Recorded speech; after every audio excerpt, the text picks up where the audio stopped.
मैंने देखा मुशोकु टेंसाई season 2 part 1 और मैं ये कहना चाहूँगा कि इस एनीमे को देखने के बाद काफ़ी ज़्यादा यूनिक फीलिंग आई और ये चीज़ आप भी फील करोगे अगर आप इस एनीमे को पूरा देखते हो। तो सबसे पहली चीज़ जो आप सीजन 2 में नोटिस करोगे अगर आपने सीजन 1 देखा है तो यहाँ पे रूडियस की जो कैरेक्टर जर्नी है, जो कैरेक्टर ग्रोथ है, उसे कंटिन्यू रखा गया है।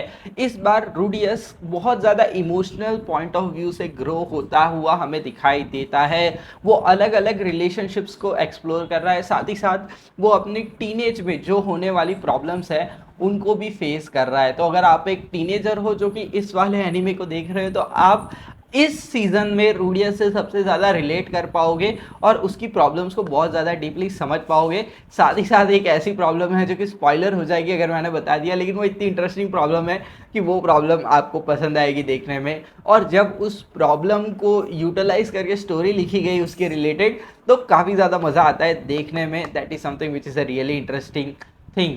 अगर मैं एक छोटे से नेगेटिव पॉइंट की बात करूँ इस एनिमे के बारे में तो वो है इसकी एनिमेशन क्वालिटी। जब आप इसके एक्शन सीन्स को देखोगे तो आपको ऐसा फील होगा कि एनिमेशन क्वालिटी थोड़ी सी पीछे रह जाती है। कुछ सीन्स बहुत ज़्यादा खूबसूरत दिखते हैं, एकदम ब्यूटीफुल लगते हैं, लेकिन कुछ ऐसे सीन्स हैं जो कि इतने ज़्यादा स्मूथ नहीं लगते, जिटरी लगते हैं और इतने ज़्यादा परफेक्ट नहीं लगते, खासकर जो एक्शन सीन्स है। वैसे तो इस वाले सीज़न 2 के अंदर बहुत ज़्यादा एक्शन सीन्स उन्होंने नहीं डाले हैं, सारे के सारे अगर एक्शन ही देखना है तो वो आपको सीज़न 1 में देखने मिल जाएगा। इसके अंदर इमोशनल पॉइंट ऑफ व्यू से स्टोरी प्रोग्रेस करती है एटलीस्ट इन दिस पार्ट 1। बाकी का जो सेकेंड पार्ट है ये सीज़न 2 का वो आएगा अगले साल 2024 में, ऑलमोस्ट मार्च के महीने में। तो इस डेट को आप याद रख सकते हो। तीसरे पॉइंट ऑफ व्यू पे आते हैं तो स्टोरी लाइन। तो इसकी स्टोरी लाइन बहुत ज़्यादा अच्छी है। इशिकाई एनिमेस में one of the best story line है मुशोकु टेंसाई की और इस चीज़ में कोई डाउट नहीं कर सकता। और उस स्टोरी लाइन को ये बढ़िया तरीके से आगे ले जाने का काम करता है, लेकिन कई सारे एपिसोड्स आपको यहाँ पे थोड़े स्लो फील होंगे और इमोशनली चार्ज्ड अप भी फील होंगे। That is something which you will feel. और कुछ ऐसे भी फील होता है कुछ एपिसोड्स में कि यहाँ पे इन्होंने फिलर एपिसोड्स को ऐड किया है, ये भी एक पॉइंट ऑफ व्यू है। साथ ही साथ रूडियस यहाँ पे अपना जो नेटवर्क बना रहा है, कई सारे नए लोगों से अपनी पहचान बना रहा है, तो उस चीज़ को देखने में थोड़ा बहुत बोरिंग भी लगता है, लेकिन फिर भी ये सारी चीज़ें ओवरऑल एड अप होके कैरेक्टर ग्रोथ को और ज़्यादा एनहेंस करती हैं और इसकी वजह से एक रूडियस के साथ जो डीप इमोशनल कनेक्शन आप बनाना चाहोगे वो बन जाएगा इस वाली सीरीज़ को देखने के बाद। और ये चीज़ आपको फील होती है, कई जगहों पे बोरिंग भी फील होती है। अगली चीज़ की बात करें तो यहाँ पे प्रोग्रेस होता है पर वो एक नेचुरल मैनर में होता है। आपको ऐसा नहीं लगेगा किसी भी पॉइंट पे कि कैरेक्टर की बहुत जल्दी ग्रोथ हो गई बिना किसी मेहनत के, या कैरेक्टर की ग्रोथ बहुत स्लो हो रही है।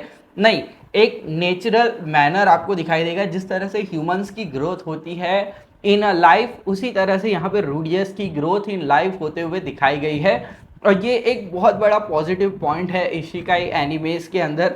कई सारे एनिमेस में देखने मिलता है, इसमें बहुत अच्छे से इसे प्रेजेंट किया गया है in the form of story, जो कि एक हाईलाइटिंग फैक्टर है। अगला एक नेगेटिव पॉइंट जिसकी मैं बात करना चाहूँगा वो है कि जो मुशोकु टेंसेई का वर्ल्ड बिल्डिंग है वो काफ़ी ज़्यादा रिच है। कई सारी जगह हैं, कई सारे कॉन्टिनेंट्स हैं, कई सारे अलग अलग टाइप की स्पीशीज़ है, कई सारे ह्यूमंस की भी अलग अलग टाइप की रेसेस है। उन सारे रेसेस को दिखाया तो गया है, लेकिन इस बार जो वर्ल्ड एक्सप्लोरिंग है उसे बहुत ज़्यादा नहीं किया गया है। आपको बस रानोवा यूनिवर्सिटी के बारे में ज़्यादातर चीज़ें जानने मिलेंगी, लेकिन जिस तरह से सीज़न 1 में अलग अलग जगहों पे ट्रैवल करते रूडियस ने वर्ल्ड को एक्सप्लोर किया था, वो चीज़ यहाँ पे थोड़ी सी आपको मिसिंग लगेगी। अगले पॉइंट की बात करूँ तो कैरेक्टर ऑफ सिल्फी। तो मैं ये कहूँगा कि कैरेक्टर ऑफ सिल्फी एक तरह से वन डायमेंशनल कैरेक्टर लगता है।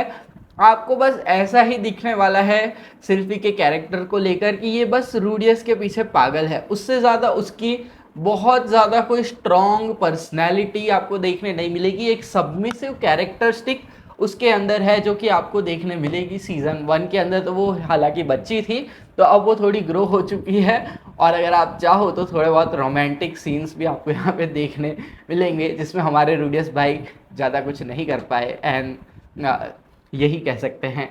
अगली हम अगर बात करें तो यार यहाँ पे इमोशंस को लेकर बहुत ज़्यादा अच्छे से दिखाए गए हैं इमोशंस। सेल्फी के भी, रूडियस के भी इमोशंस दिखाए गए हैं। दोनों कैरेक्टर्स का इमोशनल एक्सप्लोरेशन बहुत ज़्यादा खूबसूरत तरीके से किया गया है, जो कि आपको यहाँ पे देखने मिलेगा। अगर मैं एक और बात करूँ तो यहाँ पे थीम ऑफ रिकवरी का यूटिलाइजेशन किया गया है। रूडियस जो कि एक प्रॉब्लम में फंसा था और वो अपनी रिकवरी करने के लिए कितना कुछ करता है, वो सारी चीज़ें हमें यहाँ पे पता चलती है। और लास्ट एपिसोड में रूडियस ये भी कहता है कि वो सिल्फी के साथ शादी करने वाला है।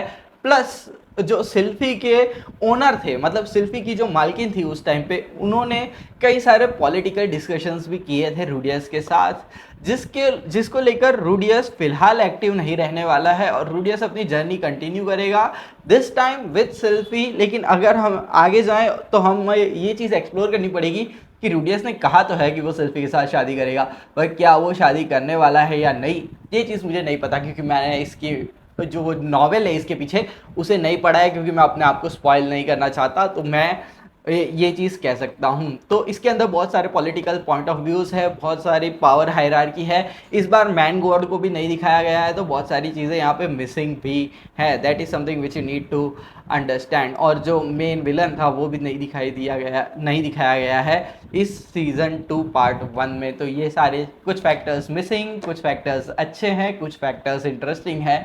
इसी चीज़ के साथ ये सीज़न 2 पार्ट 1 मैंने देख के ख़त्म किया। अगर आपने मुशोकु टेंसाई सीज़न 2 पार्ट 1 देखा तो आपका एक्सपीरियंस कैसा रहा इसे देखने का, कमेंट सेक्शन में अवश्य लिख के बता देना।